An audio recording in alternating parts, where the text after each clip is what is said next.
Overview.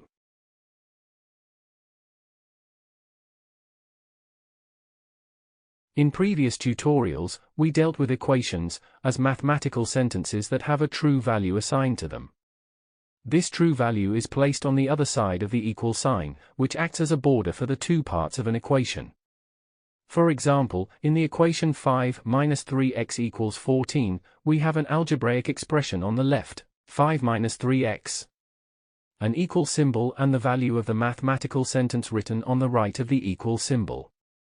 Obviously, the objective when dealing with an equation is to find the value of the variable for which the two parts on either side of the equal symbol have the same value.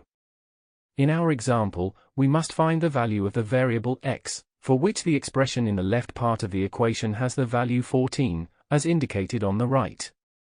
This equation, we see find out that the value of x must be minus 3, as 5 minus 3 minus 3 is equal to 5 plus 9 is equal to 14.